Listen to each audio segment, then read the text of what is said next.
Hello guys, मैं सुभाष ज्ञान learn channel में आपका स्वागत करता हूं। देखिए, रिपीटेड सीटेड गद्यांश में पूछे गए प्रश्न इस तरह के पूछे जाते हैं प्रश्न।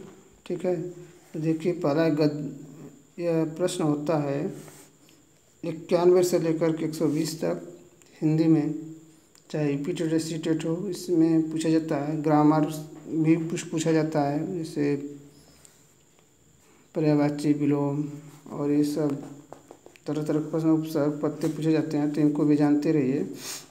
जैसे पहला प्रश्न है कि पर्यावरण के प्रति गहरी संवेदनाशीलता प्राचीन काल से ही मिलती है। अथर्ववेद में लिखा है कि भूमि माता है, हम पृथ्वी की संतान है। हम स्थल पर भी लिखा है कि यह स्थान पर भी लिखा है कि हम पवित्र करने वाली भूमि, हम कोई ऐसा काम न करें जिससे तेरे हृदय को आघात पहुँचे।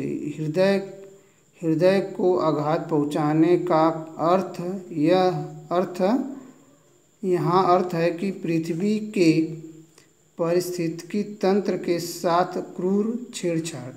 हमें प्राकृतिक संसाधनों के अप्राकृतिक और असीमित दोहन से बचना होगा।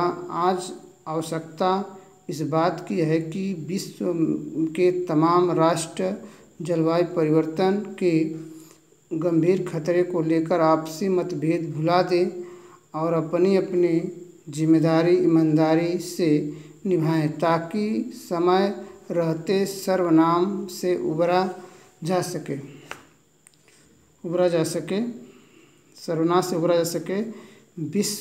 विश्व विनाश से निपटने के लिए सामूहिक एवं व्यक्तिगत प्रयासों की ज़रूरत है। इस दिशा में आंदोलन हो रहे हैं।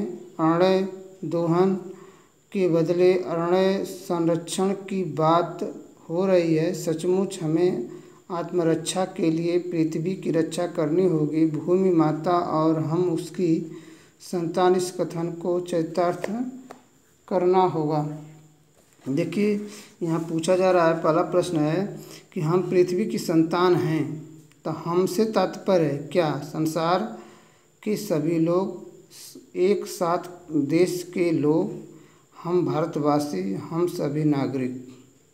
तो देखिए यहाँ क्या मतलब होगा, हम से तात्पर्य, हम संसार के सभी लोगों से तात्पर्य। ठीक है, अगला पर्यावरण का संधि विच्छेद। देखिए यह ग्रामर है। परिधन आवरण 92 का भी परिधन आवरण।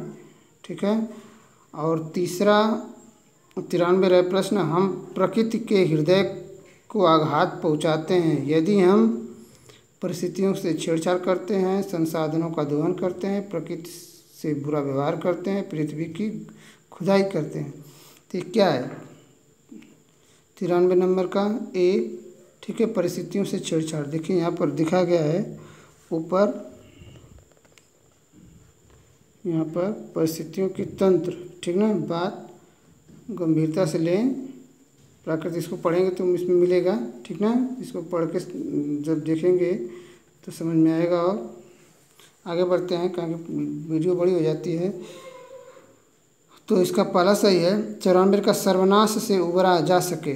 उबरा का अर्थ, उबरा माने हटा, निपटा, बचा, तेरा। तो इसका होगा 94 का डी, बचा, मतलब बचा जा सके। गद्यांश 95 देखिए, गद्यांश से चरितार्थ करना या का उल्लेख इसका आशय है। बहस करना, अपनाना, चित्रण करना या सिद्ध करना। 95 का उत्तर दीजिए। 95 का उत्तर होगा, देखिए, सिद्ध करना, डी। चरितार्थ का उल्लेख करना का मतलब, गद्यांश में चरितार्थ का उल्लेख है, इसका मतलब सिद्ध करना है। अगला प्रश्न देखते हैं। विश्व के सभी देशों से अपेक्षा की गई है कि वे पर्यावरण की रक्षा करें, व्यक्तिगत प्रयास करें, मिलजुल कर कार्य करें, अपने उत्तरदायित्व ईमानदारी निभाएं। 90 प्रश्न नंबर यह है 96 में कौन होगा बताइए। मतलब अपने उत्तरदायित्व तो ईमानदारी से सब लोग निभाएं, इसका विकल्प डी सही होगा। अगला है 97 अरण्य संरक्षण का अर्थ वनों की रक्षा करना, प्रकृति की रक्षा करना, पर्यावरण की रक्षा करना। तो इसमें पर्यावरण की बात करेंगे तो पर्यावरण की रक्षा करेंगे, ठीक है। 97 का ए, ठीक है। पर्यावरण नहीं, वनों की रक्षा करेंगे तब पर्यावरण सही होगा, गलत सॉरी, यह ए सही होगा।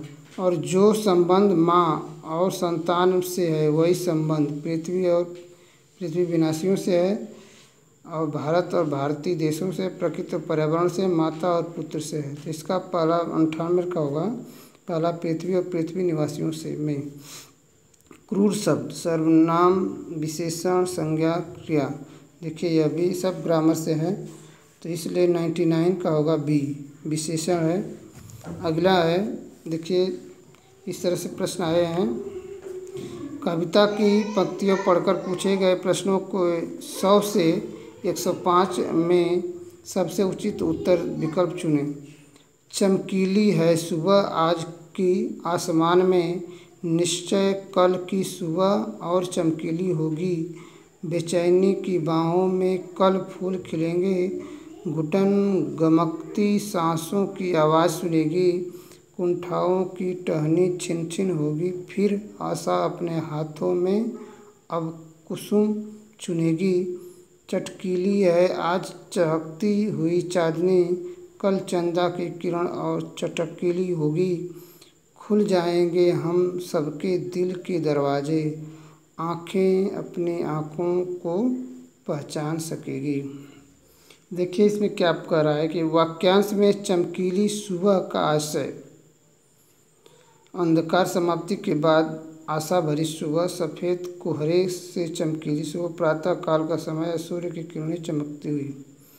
यह है प्रश्न नंबर 100 का जवाब पहला सही होगा, अंधकार समाप्ति के बाद आशा भरी सुबह, ठीक है। अगला प्रश्न है, कवि को विश्वास है सुबह का समय सदा सुहाना होता है, सुबह का सूर्य कष्ट दूर करता है, आज की सुबह सबसे अच्छी होगी, कल की सुबह से अच्छी होगी।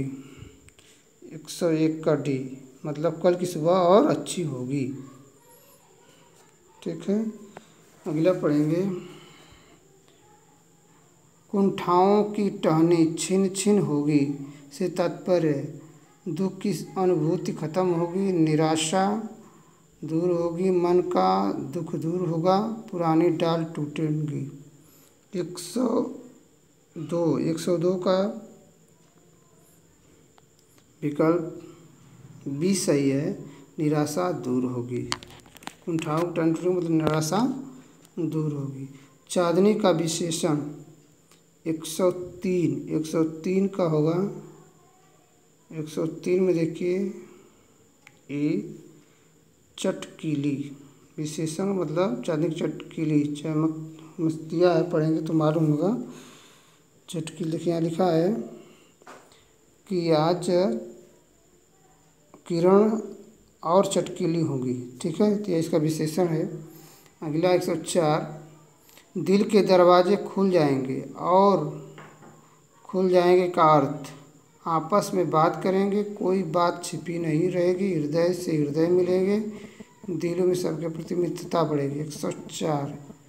104 का देखिए डी है, दिलों से सबके प्रति मित्रता बढ़ेगी। कुसुम का पर्यायवाची शब्द नहीं है, कमल, पुष्प, सुमन, प्रसून।